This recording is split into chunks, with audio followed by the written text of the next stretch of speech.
들으며 줄거리로 이해하는 7분 국어 산문 벼락치기. 이번 시간에는 적자 미상의 판소리계 소설 열려춘향수저가를 살펴보겠습니다. 7분 국어 작품 이해하기. 열려춘향수저가의 주제는 춘향과 이몽룡의 신분의식을 초월한 사랑입니다. 조선 후기 전라도 남원이 작품의 배경입니다. 불의한 지배 계층에 대한 서민의 항거와 신분적 갈등의 극복을 통한 인간 해방을 그리고 있습니다. 해악과 풍자에 의한 골개미가 나타나고 한문투의 문어체와 일상의 구어체가 혼용되며 서술제 편집자적 논평이 자주 사용됩니다. 판소리의 영향으로 운문체와 산문체가 혼합되어 있습니다. 대꾸 표현을 비롯한 유사한 통사 구조가 반복되는 형태가 많으며 다양한 비유적 표현을 활용한 묘사가 뛰어납니다. 작품에서 춘향이 열녀로서의 인간성을 내세우면서도 유교윤리를 단순히 관습적으로 수용하지 않고 불의에 저항하는 한 인간의 참모습을 잘 보여주고 있습니다. 또한 춘향과 월매 그리고 향단의 인간상이 개성적으로 부각되어 있습니다. 판소리의 명창들에 의해 다듬어져 온 판소리 사설이 잘 반영되어 광대의 재담과 삽입가요가 포함됨으로써 흥겨움과 흥스러움이 적절하게 조화된 작품입니다. 춘향전엔 이본이 120여 종에 이릅니다. 이 가운데 열려춘향수절가는 19세기 후반에 완판으로 출판된 춘향전의 대표적인 이본입니다. 이본에 따라 형태는 물론 작품의 제목을 달리하는 경우도 많기 때문에 단일 작품이 아닌 작품군으로 보는 것이 보다 적절하다고 할 수 있습니다. 각 이본들은 만화본 춘향가처럼 항시로 된 것에서부터 판소리나 창극의 대본 또는 남원 고사와 같은 고전소설 그리고 옥중화와 같은 신소설 등 다양한 장르와 형태에 걸쳐 남아 있습니다. 소설 형태의 경우에는 경판본과 완판본 등의 반각본과 필사본으로 전합니다. 경판본 남원 고사는 문장체 소설에 가깝고 춘향의 신분이 기생으로 설정되며 남성 중심의 유교 이념에 충실합니다. 이에 반하여 왕판본 계열의 열려춘향수절가는 판소리 사설에 가깝고 춘향이 양반가의 성참판댁 서녀라는 사실이 강조되며 적극적인 여성의 모습으로 등장한다는 특징을 지닙니다. 7분 국어 작품 줄거리. 춘향은 홍성의 성참판과 퇴기 월매 사이에서 태어난 딸로 뛰어난 미모와 재주를 지녔습니다. 남원 부사의 아들 이몽룡이 단오날 광안루에서 향단이와 함께 그늘을 뛰는 춘향을 보고 그 자태에 첫눈에 반하여 그날 밤에 춘향의 집으로 찾아갑니다. 이몽룡은 월매 앞에서 춘향과 백룡 가약을 하고 월매는 이를 허락합니다. 둘은 밤마다 사랑을 나누며 지내는데 이몽룡의 부친이 한양으로 영전하게 되어 어쩔 수 없이 이별을 하게 됩니다. 남원의 새로 부임한 사또인 변학도는 미색을 담아낸 인물로 춘향에게 수청을 들 것을 강요합니다. 춘향은 죽음을 무릅쓰고 정절을 지키려 하였으며 이로 인해 형장을 맞고 하옥됩니다.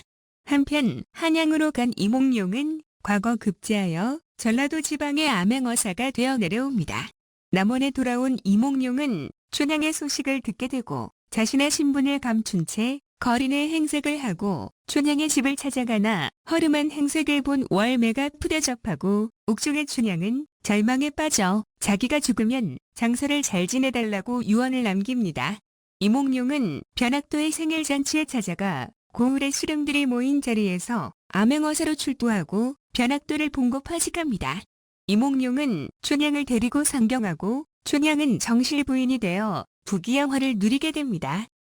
7분 국어 심화학습. 등장인물의 성격입니다. 춘향은 유교적 이념에 충실하여 정절을 지키는 여인으로 신분적 제약을 뛰어넘어 사랑을 성취하려는 아주 적극적이고 의지적인 인물입니다. 이몽룡은 처음에는 미숙하고 철없는 도령이었지만 춘향과 이별한 후에 성숙하여 사랑의 약속을 지키는 의리 있는 인물로 변모합니다. 변학도는 극악무도하기보다는 어리석고 혐오와 조소의 대상이 되는 인물로 부패한 지방 수령의 전형입니다. 월매는 수다스럽고 능청스러우며 현실적 이해 타산에 민감한 인물입니다. 방자는 양반을 풍자하고 우롱하면서 작품의 활기를 불어넣어 희극미를 창출하는 인물입니다. 운봉은 이몽룡이 봉관사또의 생일 잔치에 끼어들 수 있도록 기회를 부여하며 이몽룡으로 하여금 한시를 짓게 만드는 인물입니다. 어사출두에 중요한 역할을 하며 이몽룡이 어사또임을 알아챈다는 점에서 눈치가 빠른 인물임을 짐작할 수 있습니다. 춘향전 계열 소설의 갈등 구조입니다. 춘향전 계열 소설에는 인물들의 갈등과 인물과 사회와의 갈등이 드러납니다. 인물들 사이에서 빚어지는 갈등은 춘향과 변학도의 갈등과 이몽룡과 변학도의 갈등으로 표면화됩니다. 춘향과 변학도의 갈등은 변학도가 수청을 요구하고 춘향이 이를 거절하는 사건으로 이루어집니다. 이몽룡에 대한 절개를 지키려는 춘향과 관리의 권력을 이용하여 춘향을 취하려는 변사또의 대립은 탐관오리에 대한 저항이라는 주제의식과 관련된 가장 중심이 두는 갈등입니다. 이몽룡과 변학도의 갈등은 탐관오리의 횡포와 암행어사의 징벌로 드러납니다. 이는 악한 권력자는 부귀영화를 누리고 선량한 백성은 생활고에 시달리는 당대의 사회상과 맞물린 것으로 권선징악이라는 주제의식과 관련된 갈등입니다. 한편 인물과 사회와의 갈등은 춘향의 신분적 한계로부터 비롯됩니다. 엄격한 신분 질서 속에서 계급의 차이가 있는 남녀의 사랑은 공인받기 어렵습니다. 이러한 상황이 퇴기월매의 때리라는 신분적 제약을 벗어나고자 하는 춘향과 본관적 신분 사회의 갈등으로 그려지는 것입니다. 이는 이몽룡과의 사랑을 성취하고 정실 부인으로 신분이 상승하여 여성의 인간적 해방이라는 주제의식으로 승화됩니다. 판소리계 소설의 서술상 특징입니다. 판소리계 소설은 원래 판소리 사설이었던 것이 소설화된 것입니다. 따라서 소설의 판소리의 특징들이 남아있는데 그 중에 대표적인 것이 구연성입니다. 구연이란 여러 사람 앞에서 가벼운 몸짓을 섞어가며 이야기하는 것을 말합니다. 판소리의 구연은 노래인 창과 사설인 안율이 그리고 몸짓인 발림을 동반하는데 판소리계 소설에 그러한 흔적이 남아있는 것입니다. 대표적으로 구어치 표현이나 율문체 그리고 장면의 극대화 등이 있습니다. 구체적인 예는 다음과 같습니다. 판소리계 소설은 사령의 거동보소와 같이 서술자가 관객 앞에서 직접 이야기하는 듯한 말투를 사용합니다. 이는 판소리 사설 특유의 문체적 특징으로 이 소설이 판소리 사설에서 발전해왔다는 것을 알 수 있게 합니다. 또한 가까운 읍의 수령들이 모여든다 처럼 판소리계 소설에서의 시제는 대체로 현재형으로 처리됩니다. 이는 소설의 일반적인 말투가 과거 시제인 것과 구별되는 표현입니다. 이러한 현재형의 서술은 판소리계 소설의 이전 단계였던 판소리가 소설과는 달리 공연성과 현장성을 중심으로 연행되었기 때문입니다. 그리고 님의 형상 자세히 보니 어찌 아니 한심하랴 와 같은 편집자적 논평이 자주 사용됩니다. 편집자적 논평이란 서술자가 서사 내용에 직접 관여하는 것으로 인물의 말과 행동 그리고 사건에 대해 직접 설명하거나 자신의 견해를 밝히고 논평하는 것을 말합니다. 고전 소설 가운데 특히 판소리계 소설에서 많이 나타나는 표현입니다. 한편 판소리계 소설에는 인명이 제천인데 살만들 죽을 쏘냐와 같은 관습적인 수사가 자주 사용되고 서민층이 사용하는 비속어와 양반층의 언어인 한자어가 혼재되어 나타납니다. 이는 판소리가 양반과 민중을 두루 아우르는 문학이었음을 보여주는 흔적이라고 할 수 있습니다. 이 밖에도 까옥까옥이나 치렁치렁과 같은 음성 상징어를 적극적으로 사용하여 사건을 생생하고 현장감 있게 전달하며 3, 4조 또는 4, 4조의 운문체를 사용하여 운율감을 드러내고 표현 효과를 극대화합니다. 고전 문학에 자주 등장하는 언어 유희의 유형입니다. 언어 유희란 일종의 말장난으로 다른 의미를 암시하기 위해 말이나 문자를 해학적으로 사용하는 표현 방법을 말합니다. 예를 들어 너의 서방인지 남방인지 거린 하나가 내려왔다 라는 표현은 동음 이의어를 활용한 언어 유희입니다. 또한 이 양반이 허리 꺾어 절반인지 개다리 소반인지 꾸레미 전에 백반인지 라고 말하는 것에서는 유사한 음을 반복한 언어 유희가 사용되었습니다. 그리고 추워라 문 들어온다 바람 닫아라 물 마르다 목 들여라 라는 표현에서는 도치법을 활용한 언어 유희를 확인할 수 있습니다. 한편 봉산탈춤에서 계잘량이라는 양자에 개다리 소반이라는 반자를 쓰는 양반이 나오신단 말이요 라고 말하는 데에서는 발음의 유사성을 이용한 언어 유희가 쓰였습니다. 춘향전 계열 소설의 표면적 주제와 이면적 주제입니다. 춘향전 계열 소설의 내용은 남원 부사의 아들 이몽룡과 성참판의 선 여인 춘향의 신분을 초월한 사랑과 춘향의 굳은 정절입니다. 하지만 그 이면에는 신분적 제약을 탈피하고자 하는 조선 후기 민중 의식을 반영하고 있습니다. 이러한 점을 볼 때 춘향전의 표면적 주제는 춘향과 이몽룡의 연애담으로 춘향이 수청을 강요하는 변사또에 맞서 정절을 지키는 것입니다. 이는 춘과 열 그리고 봉건적 윤리의 이념을 추구하는 것으로 주로 양반 계층이 공감하고 대리만족하는 요소입니다. 반면에 이면적 주제는 춘향과 이몽룡의 결연으로 춘향이 사대 부와 혼인하여 신분 제약에서 벗어나 인간 해방을 성취하는 것입니다. 이를 통하여 신분 상승에 대한 바람과 사회적 불평등에 저항하려는 민중의 욕망이 투사되어 대리만족하는 것입니다.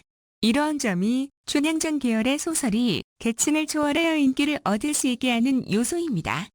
전반부에서 드러나는 춘향의 양면성입니다. 춘향은 단오날 치맛자락을 펄럭이며 그네를 타고 양반인 이몽룡의 전거를 가지고 온 방자에게 비속어를 사용하며 거절합니다. 이는 여성의 권능적인 모습과 당돌함을 동시에 보여주는 것으로 자유분방한 기녀의 모습이 드러나는 것이라고 할 수 있습니다. 한편 이몽룡 앞에서 수줍어하며 얌전한 모습으로 단정하게 앉아있는 것에서 조신한 사대부가의 아녀자의 모습도 볼 수 있습니다. 옥의 상징적 의미입니다. 옥은 춘향이 당하는 시련의 공간이면서 현재보다 더 나은 상황으로 발전하기 위해 반드시 거쳐야만 하는 통과 의례적 공간이자 재생의 제의적 공간입니다.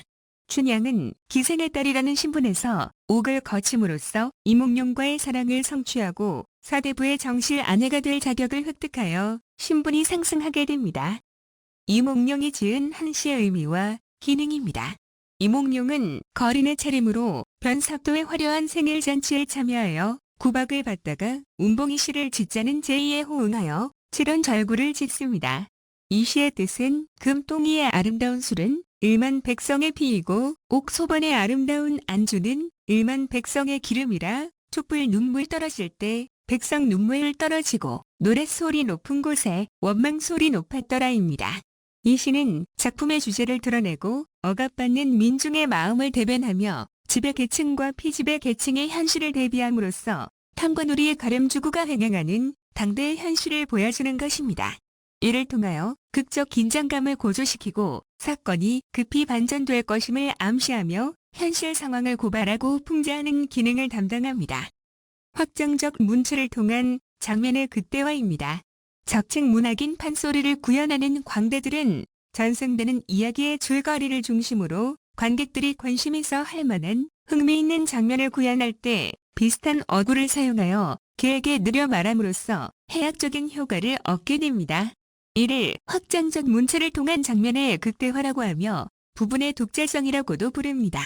장면의 극대화란 서사의 전체 맥락을 유지하면서도 어떤 특정 대목을 더욱 재미있게 보여주기 위해 한 장면을 최대한으로 확대하여 자세히 묘사하는 것입니다.